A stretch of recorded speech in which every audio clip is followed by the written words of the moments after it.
Bismillahirrahmanirrahim. Arya wa hukiya anna rajulan adhafa Sufyan as-Sauri wa ashabah. Arya utawi iki iku riya. Arya utawi iki iku riya. Arya utawi iki iku riya.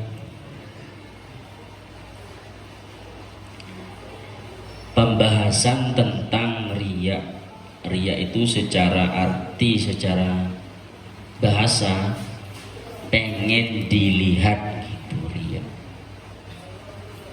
Wa hukiya lan den critakake. Ini cerita orang yang riya. Anna rajulan ing satuhune wong lanang. Anna rajulan ing satuhune wong lanang. Adhafa iku nyugui sapa rajul. Adhafa iku nyugui atau maringi daharan sapa rajul Sufyan as-Sauri ing Imam Sufyan as-Sauri. Sufyan as-Sauri ing Imam Sufyan as-Sauri wa ashabahu lan biro-biro koncone Imam Sufyan as-Sauri lan biro-biro santrine Imam Sufyan as-Sauri. Jadi ini ceritanya Imam Sufyan as-Sauri, ulama di zamannya, ulama besar di zamannya, generasi tabi'in yang bertamu ke rumah seseorang yang datang haji. Biasanya kan lumrah ya kan, kalau di kampung-kampung kita, atau jangankan datang haji, datang umroh, kalau di kampung-kampung kita, di desa-desa kita, kalau ada orang haji ataupun umroh biasanya kita datangi, ya Banda, minta doanya biasanya. Tapi kata guru saya, orang yang haji atau yang umroh itu yang asli dua. Satu, doanya. Dua, air zam-zam. Itu yang asli dari orang haji. Kalau yang tasbih itu kayak tasbih, sejadah, bisa beli di Indonesia ya. Iya. Jadi jangan sampai pergi ke orang haji minta sejadah. Yang penting itu apa? Minta doanya, minta doa dan air zam-zam kalau dikasih. Nah, Imam Sufyan as-Sauri ini juga bertamu kepada salah satu tetangganya yang baru datang haji yang kedua. Ketika bertamu, kata tuan rumahnya ini menjamu Al-Imam Sufyan as-Sauri. Apa yang dikatakan oleh laki-laki ini, tuan rumah ini, kepada keluarganya untuk menjamu Imam Sufyan as-Sauri dan santri-santrinya? Faqala mongko ngucap sapa rajul li ahlihi maring keluargane rajul, li ahlihi maring keluargane rajul, hatu nekanono, hatu nekanono siro atau bako ing tobak nampan ing wadah. La ora lalladzi ora wadah ataitu kang teko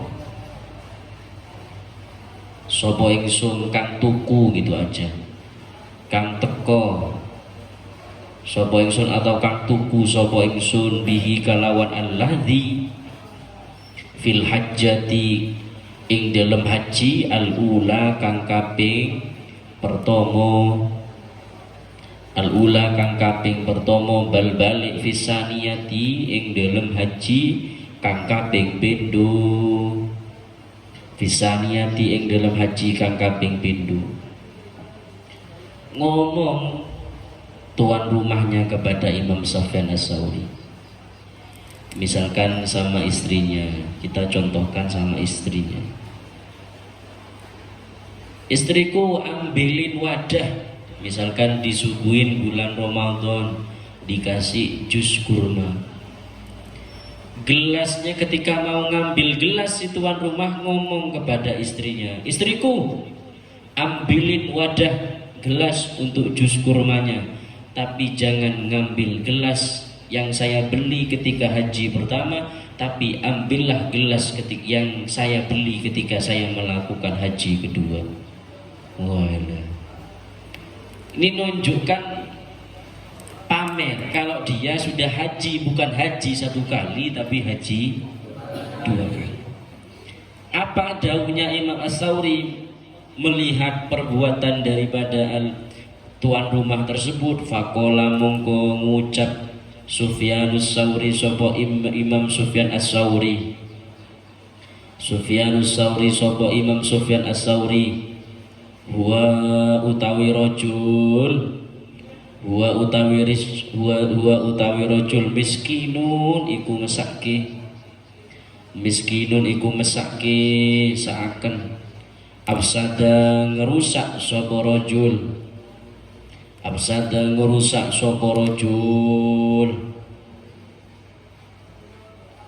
bihada kalawan ikilah lalladzi ataitu bihi fil hajjatil ula ila akhirih, bihada kalawan ikilah lalladzi ataitu bihi ila akhirih hujjatahu atau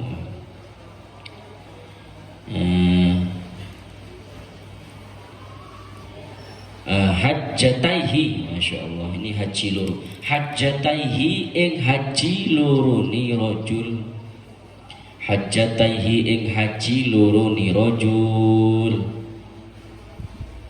afa mugi-mugi nyelametake, afa mugi-mugi nyelametake na ing kita, Allahu sapa Allah minar riyai saking riya, minar riyai saking riya.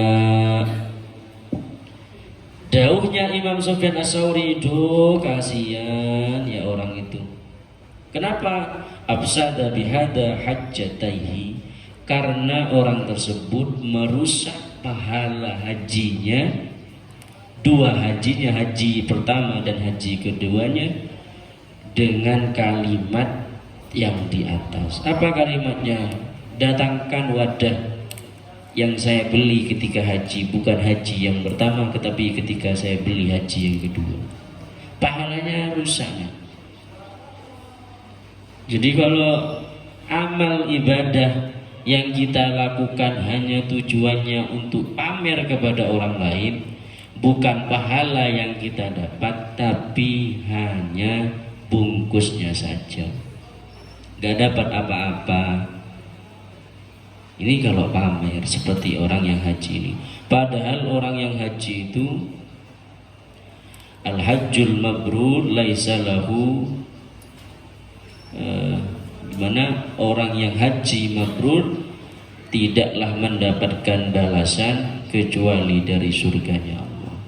Jadi surga bagi balasan orang yang haji mabrur. Tapi gara-gara riaknya, gara-gara pengen dilihat, hajinya rusak. Wa waradalan tumeka annahu abasatuhuni kanjeng Nabi sallallahu alaihi wasallam.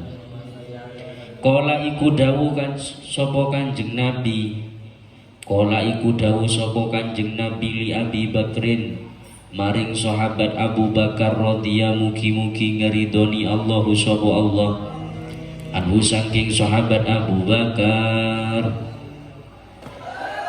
Ada suatu riwayat kanjeng Nabi sallallahu alaihi wasallam dawuh kepada sahabat Abu Bakar. Apa dawuhnya? Asyirku utawi syirik, asyirku utawi syirik akhfa iku luwih samar, akhfa iku luwih samar min dabi bin namlati,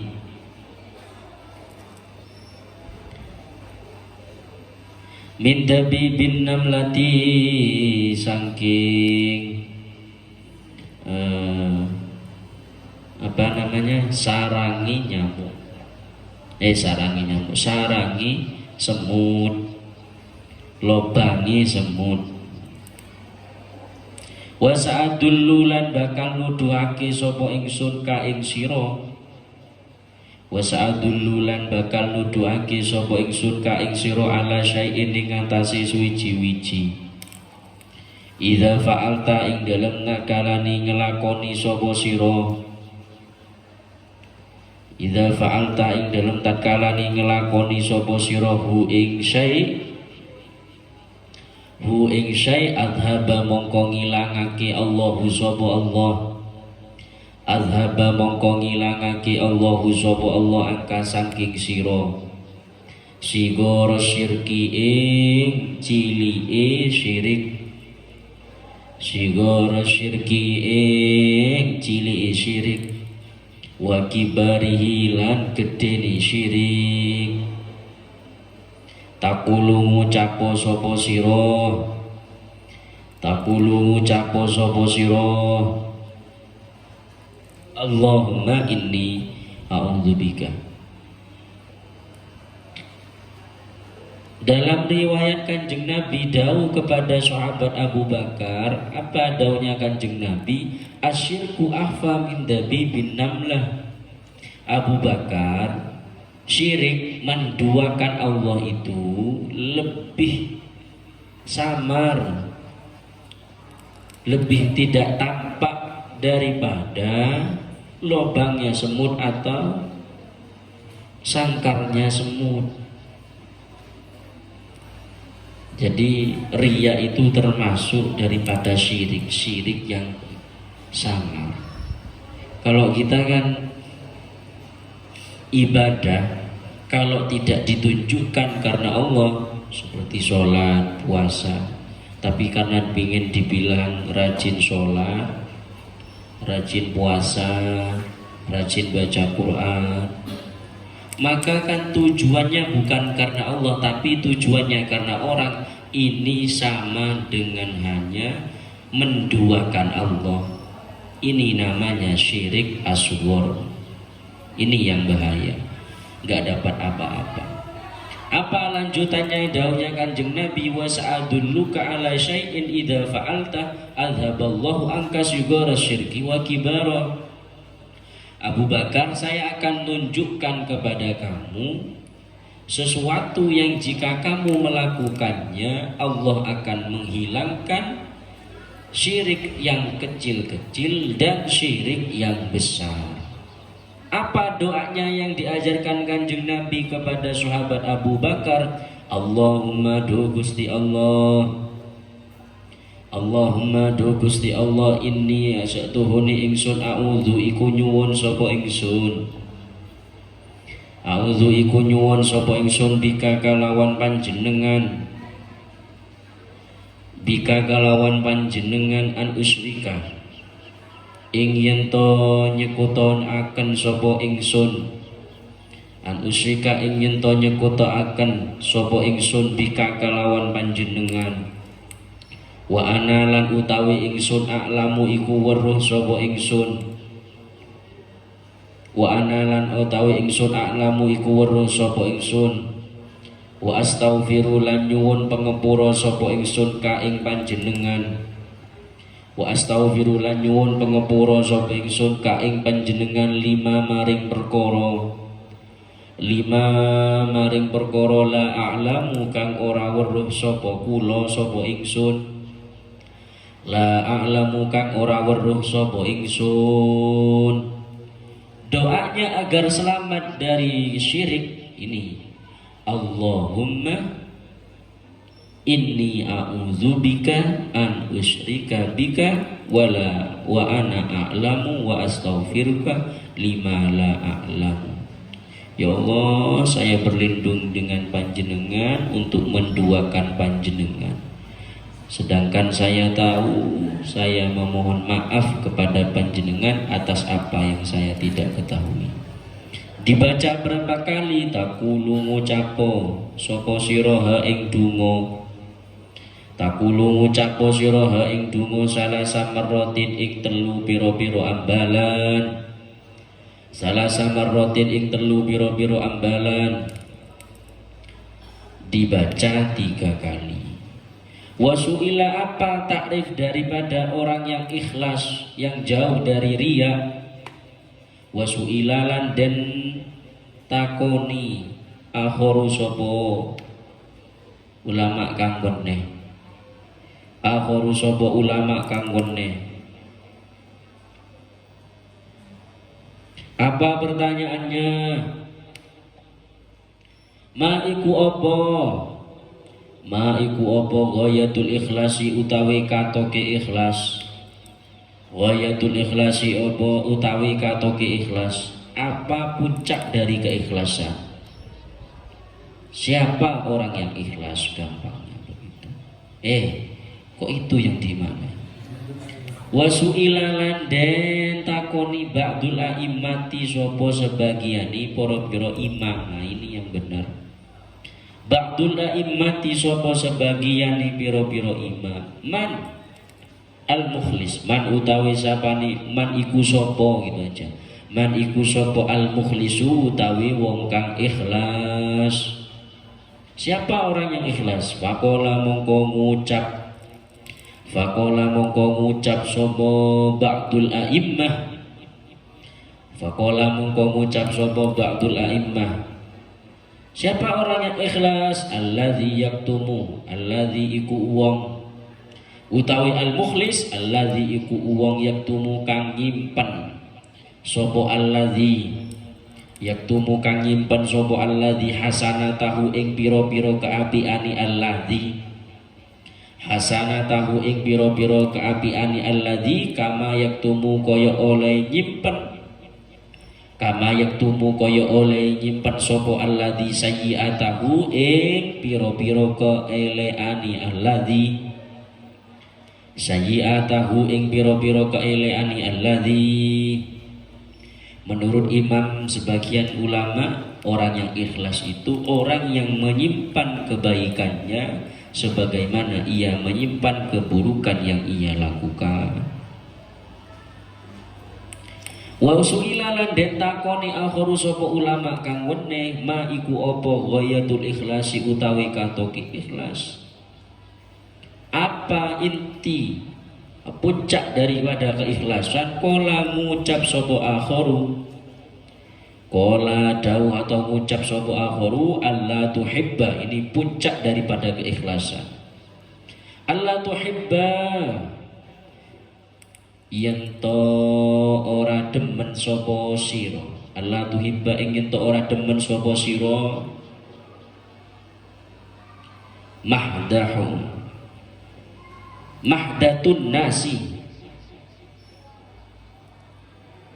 ada mimnya ya, Muhammadatun nasi, Muhammadatan nasi maf'ul, Muhammadatan nasi ing pengelemi manungso, Muhammadatan nasi ing pengelemi manungso. Puncak dari keikhlasan, kamu tidak senang dipuji oleh orang. Kamu melakukan kebaikan dipuji, ya wis terserah, tidak puji ya tidak apa-apa. Kalau orang sudah seperti itu, sholat, puasa, haji, umroh, tidak mencari pujian manusia, dipuji ya biasa-biasa aja, dimaki biasa-biasa aja, sudah tidak cinta kepada pujian manusia, maka dia adalah orang yang benar-benar ikhlas. Wahukiyalan dan cerita ake asyih sopo Syekh Syarafuddin Yunus, sopo Syekh Syarafuddin Yunus fi Mukhtasar Ihya'i ing dalam kitab ringkesani Ihya, fi Mukhtasar Ihya'i ing dalam kitab Mukhtasar Ihya. Imam Syarafuddin Yunus menceritakan dalam kitab Mukhtasar Ihya, Imam Ghazali annaman ing satuhune wong, annaman ing satuhune wong akhlaso kang ikhlas, kang murni sapa man lillahi krana Allah, fil amali ing dalam nglakoni, fil amali ing dalam ngelakoni wa illam yanwi senajan ora niat sapa man tahurat mongko suci. Ini dzat apa tok? Dzat ya. Zaharat mongko pertelo asaru barokatihi opo la bete barokai amal. Asaru barokatihi opo la bete barokai amal alaihi ingatasi eman. Alaihi ingatasi eman wa ala akibihi lan ingatasi anak putune eman. Wa ala akibihi lan ingatasi anak putune eman ilal kiamati hingga kiamat. Ilal kiamati hingga kiamat. Disebutkan dalam Mukhtasar Ihya sebuah dawuh, barang siapa yang ikhlas melakukan amal kebaikannya karena Allah, sedekah bukan karena pengen dibilang loman, sedekah bukan karena dibilang gak pelit, benar-benar murni sedekahnya karena mengharapkan ridhonya Allah, puasanya juga ridhonya Allah, sholatnya karena Allah, baca Qur'annya karena Allah. Apa? Wa illam yanwi, walaupun orang tersebut belum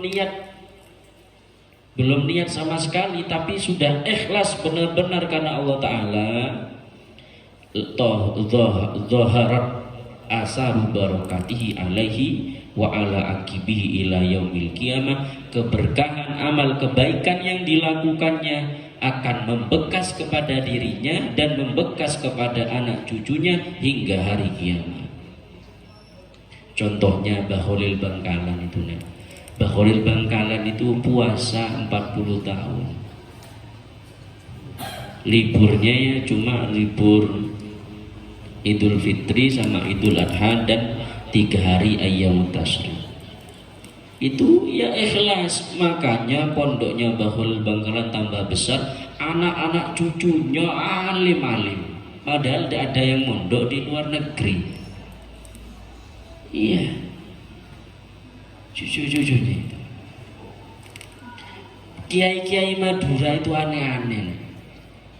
Kalau Madura itu seperti yang saya katakan ada 4, Bangkalan, Sampang, Pamekasan, Sumeneb. Kalau yang daerah lain itu bukan Madura tapi keturunan Madura, biasanya gitu. Yang Madura asli.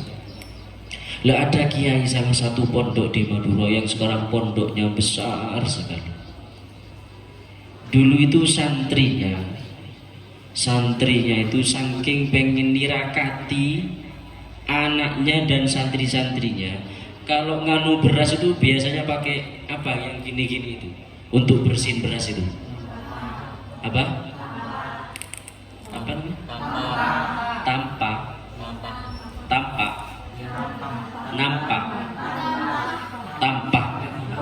namanya tampak.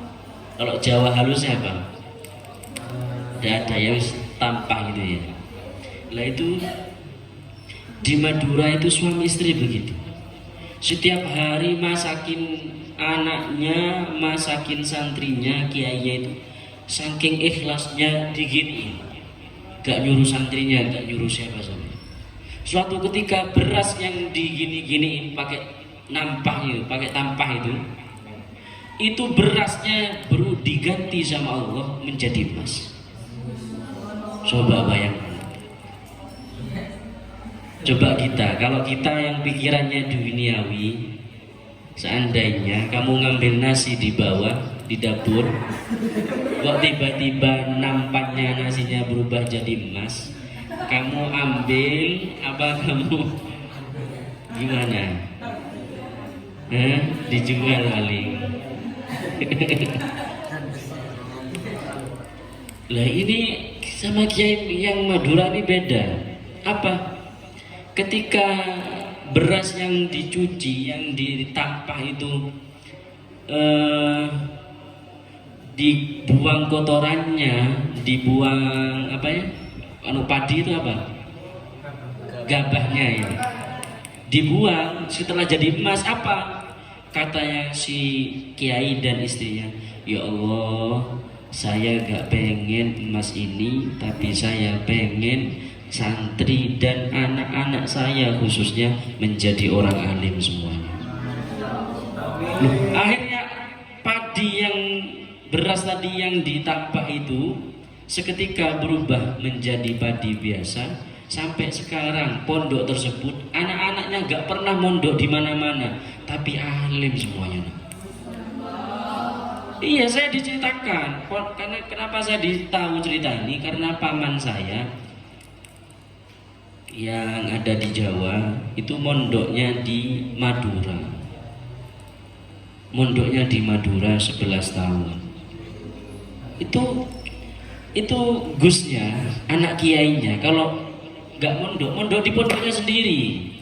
Gurunya kalau ngaji seperti ini tidur, masuk kelas tidur, ngapalin nggak ngapalin tidur. Karena gus murtanya kiai, putranya keluarga dalam tidur. Ustadznya nggak berani bangun, putranya kiai siapa yang berani?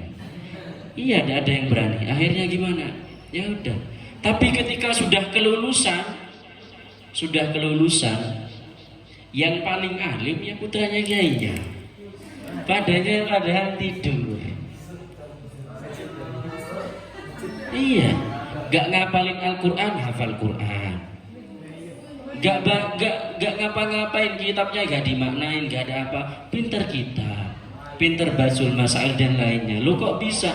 Karena tirakat daripada mbah-mbahnya, orang tuanya. Ini namanya asaru barokatil walidain, bekas daripada barokah amal soleh yang dilakukan kedua orang tuanya. Makanya kalau kita pengen jadi orang alim, itu kuncinya ada pada orang tua kita, khususnya ibu. Jadi kalau kiriman jangan langsung yang diminta HP-nya, tapi minta doanya dulu. Bu, Bapak doain saya. Bu, Bapak doain saya. Itu kuncinya, nah. Karena kalau dilihat dari semuanya kiai-kiai khususnya pondok ini, Allah yarham Abi Burhan, khususnya Umi Dewi yang masih ada, Pak Lekbad yang masih ada, itu kuncinya ada pada orang tua. Kuncinya. Ini beneran, ini nggak bohongan. Kuncinya kesuksesannya ada pada orang tuanya. Wah, ini yang tidak dimiliki santri sekarang. Pegang HP langsung gini di depan orang tua. HP yang ini, lu ada ini gimana sekarang? Bukan anak MAK, anak sama itu. Ya, minta barokah doa khususnya kepada orang tua dan guru-guru kita. Ya itu orang-orang kiai-kiai sepuh khususnya yang di Madura itu ya kayak gitu. Makanya Mbah Hasyim Asy'ari sebelum mondok ke Mekah itu ya mondoknya di Madura, di Bangkalan, di Baholil itu. Baholil itu sama juga ya Mbah Hasyim Asy'ari pendiri NU itu juga sama, nah. Ibunya Mbah Hasyim Asy'ari itu wiridannya tiap malam itu wadah toples diisi jagung. Dulu kan nggak ada tasbih, jadi toples itu toples jajan atau toples yang terbuat dari kayak besi itu apa namanya? Seng ya? Nah, dari seng itu diisi jagung mentah yang baru dipanen, yang sudah dijemur, itu dibuat tasbih. Jadi misalkan wiridan sholawat 1, ambil shollallahu ala Muhammad dikeluarin, shollallahu ala Muhammad dikeluarin 1, dikeluarin. Begitu tiap malam wiridannya.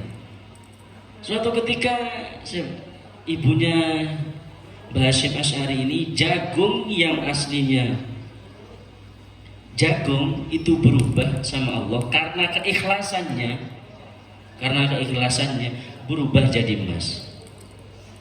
Ini hak, ini cerita ini yang cerita cicitnya kepada saya. Itu berubah jadi emas nih. Coba bayangin. Kalau kita wiridan tas, jangankan satu toples jagung, kalau tasbih yang kita pegang berubah jadi emas, mau diapain sama kamu? Ya Allah, saya gak mau emas, bohong. Tak ada lain. Lah ini ibunya Mbah Hasyim Asy'ari. Ya Allah, saya gak mau emas ini. Saya pengen memiliki anak yang soleh, alim semuanya. Lahir namanya Hasyim Asy'ari, lahir namanya Bagus Dur. Itu sekarang duriannya soleh semua.